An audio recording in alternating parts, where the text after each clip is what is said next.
Hey, Shalom, all praises to Yahweh, Bahasham, Yahweh Shai, Bahasham, Recha, Kodash.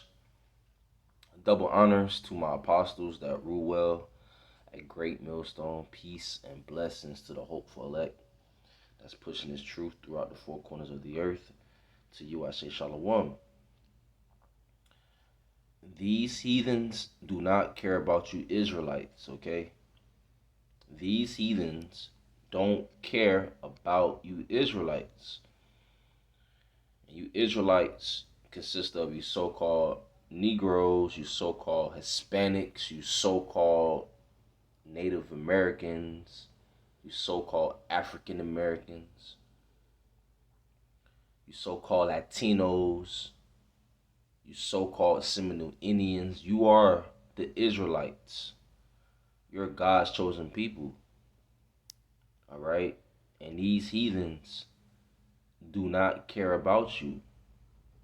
That's why they constantly come out with these different laws and these grievous laws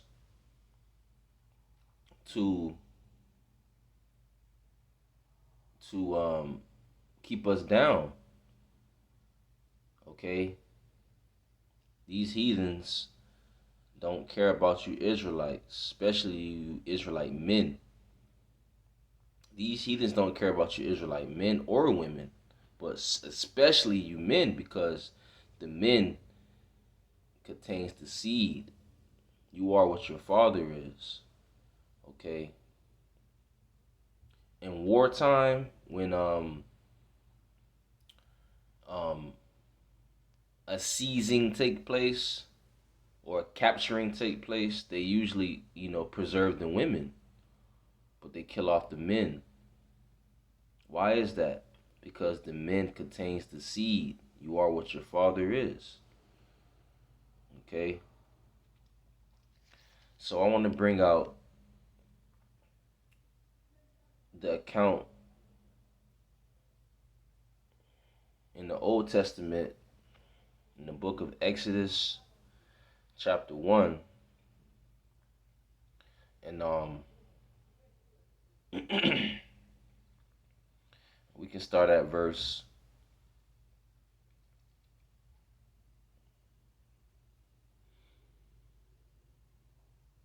7. It says, "And the children of Israel were fruitful and increased abundantly and multiplied and waxed exceeding mighty, and the land was filled with them. Now there arose up a new king over Egypt, which knew not Joseph.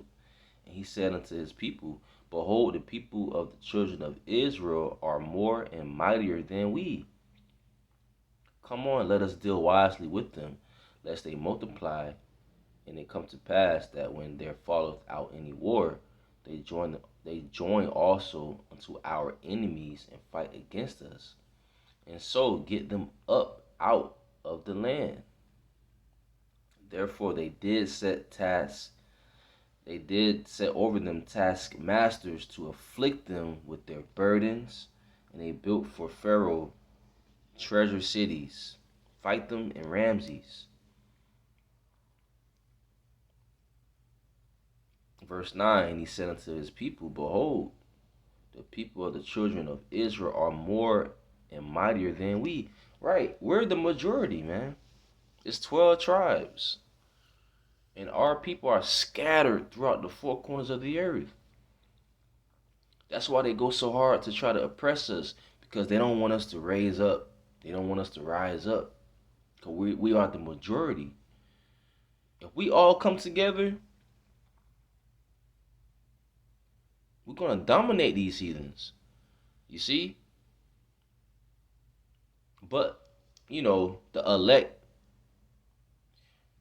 the believers, the true worshipers of Yahweh Bashim Shai, they're being gathered in these last days for what? For salvation.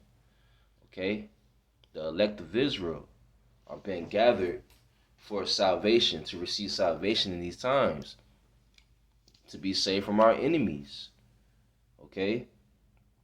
Our top enemy being Esau Edom, the so-called white man, who is the wicked that the Bible speaks of.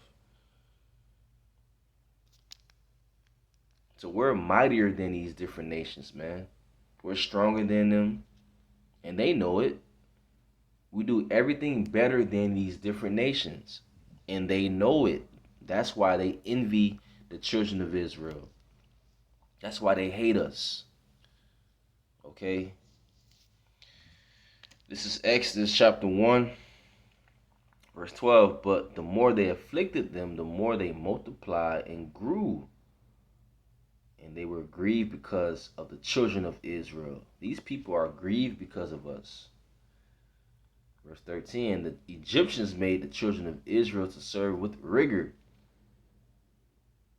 So, during this time, guess what? We was slaves, man, under the Egyptians, so-called Africans, the Hamites. We were slaves unto them, serving hardcore bondage and slavery. Well, guess what? We're in Egypt again. This is spiritual Egypt. America's spiritual Egypt. Okay? And guess what? The children of Israel are here in slavery under the so-called white man, who's the modern day Egyptian, the American Edomite.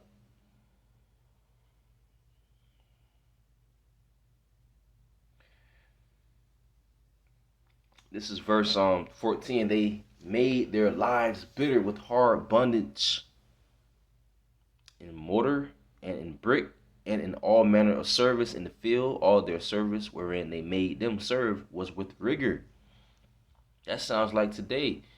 Okay, no, we don't have a yoke of iron on our necks, but hey, man, who's the hard working people, man? Who built up America? The Israelites. Okay, we the ones that work hard. Primarily Issachar, and the Hebrew is Yashashakar, which means he is hired.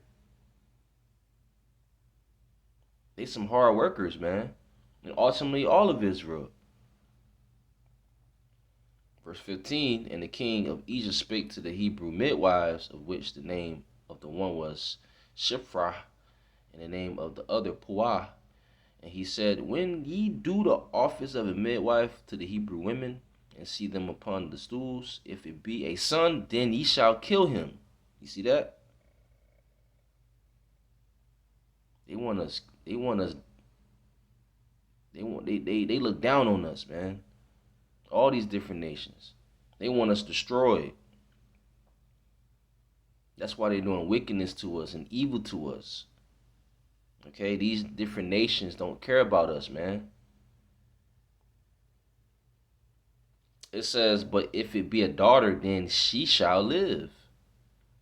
So they want to get rid of the man child, the men child, the children. But they want to keep the daughter alive. They want to kill the son, but keep the daughter alive. You see? And keep reading on. It says, and the king called for the midwives and said unto them, well, verse 17, but the midwives feared power and did not as the king of Egypt commanded them, but saved the men children alive. You see that? What's being pushed on the forefront, man, in today's time? Abortion. The midwives kept the sons alive. Fast forward today, they pushing forth abortion to our people and these different heathens, but especially our people. And the majority of the women of our nation, they're for abortion. They want to get rid of children, man. You see that? So this is spiritual Egypt.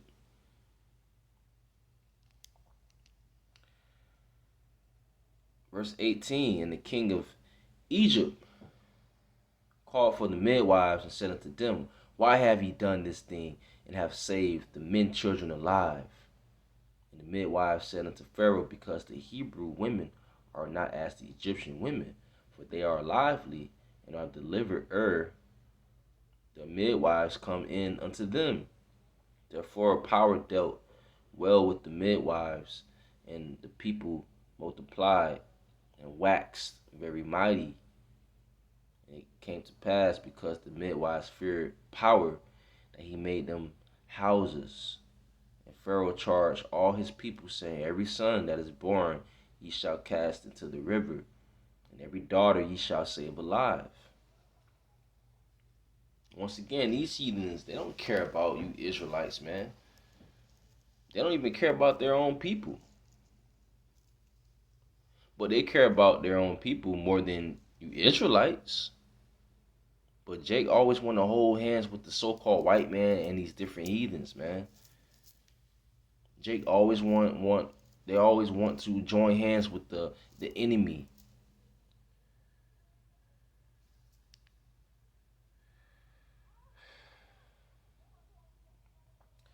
This is the book of Matthew.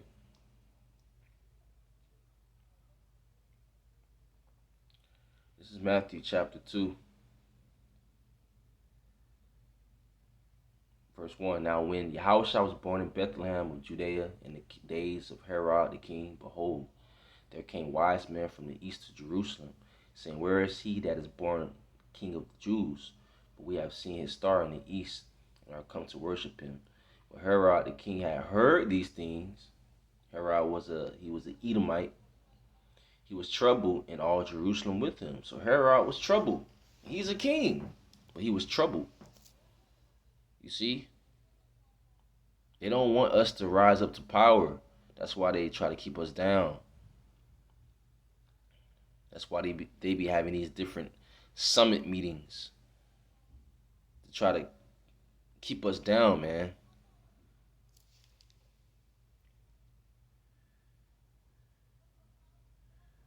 And when he had gathered all the chief priests and the scribes of the people together, he demanded of them where Mashiach should be born. He demanded, where is this child that's supposed to be the king of the Jews? Where is he going to be born? You see that? He demanded, tell me. He was furious. He was angry. Why are you so wroth? What's going on? Because their spirit is not right. These heathen spirit are not right, man. And they said unto him, In Bethlehem of Judea, for thus it is written by the prophet, And thou, Bethlehem, in the land of Judah, art not the least among the princes of Judah, for out of thee shall come a governor that shall rule my people Israel. That's speaking about Yahushua, our big brother, our savior, man. Verse 7, Then Herod, when he had privily called the wise men, inquired of them diligently what time the star appeared. And he sent them to Bethlehem and said, Go and search diligently for the young child. And when ye have found him, bring me word again, that I may come and worship him also. So Herod was plotting. Okay, he was a serpent. He's acting like a serpent. He's lying. Okay, he really wanted to slay the child. He didn't want to worship Yahushua. Verse 9, when they had heard the king, they departed. Slakin, when they had heard the king, they departed, and lo, the star which they saw in the east went before them till it came and stood over where the young child was. When they saw the star, they rejoiced with exceeding great joy. And when they were come into the house, they saw the young child with Mary his mother, and fell down and worshipped him. And when they had opened their treasures, they presented unto him gifts, gold, and frankincense, and myrrh. And being warned of the Most High in a dream, that they should not return to Herod, they departed into their own country another way. And when they were departed, behold, the angel of the Lord appeareth to Joseph in a dream, saying, Arise and take the young child and his mother, and flee into Egypt, and be thou there until I bring thee word, for Herod will seek the young child to destroy him. And that energy is being displayed right now in the planet Earth. These people actually want to do harm to children. They want to do harm to children. They're doing harm to children, man. They're actually doing that.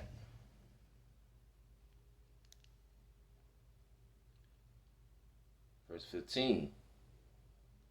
Verse 14. When he arose, he took the young child and his mother by night and departed into Egypt.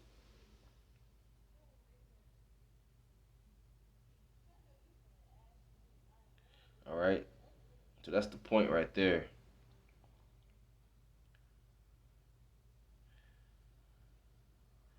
Jump down to verse 19. But when Herod was dead, behold, an angel of the Lord appeared in a dream to Joseph in Egypt, saying, Arise and take the young child and his mother and go into the land of Israel, for they are dead which sought the young child's life. So they were seeking the life of Yahushua, man.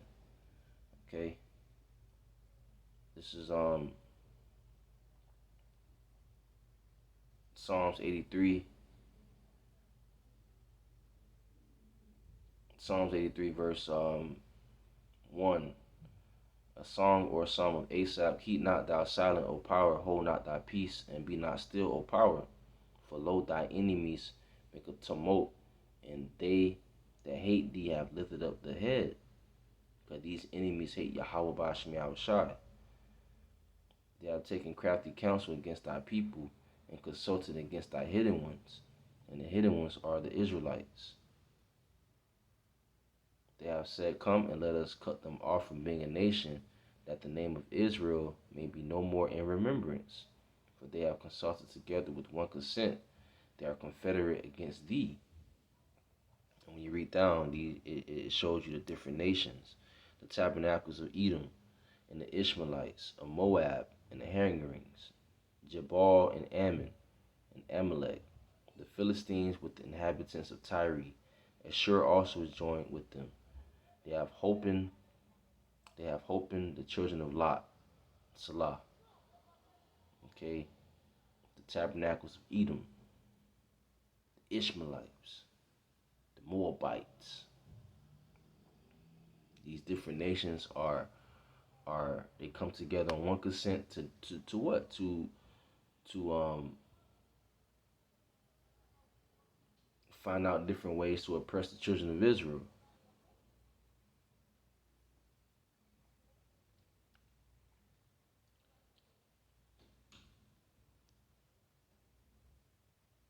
It's the book of Matthew.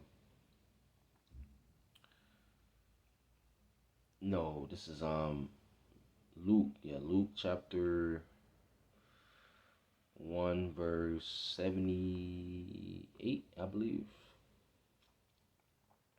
Luke chapter 1 verse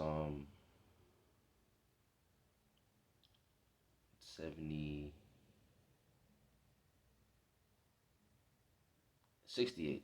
Blessed be the Lord, power of Israel, for he hath visited and redeemed his people, and hath raised up an horn of salvation for us in the house of his servant David, as he spake by the mouth of his holy prophets, which have been since the world began, that we should be saved from our enemies and from the hand of all that hate us. So with that, all praises to Yahweh Ba'ashem Yahushua Ba'ashem Rakakodah Shalom.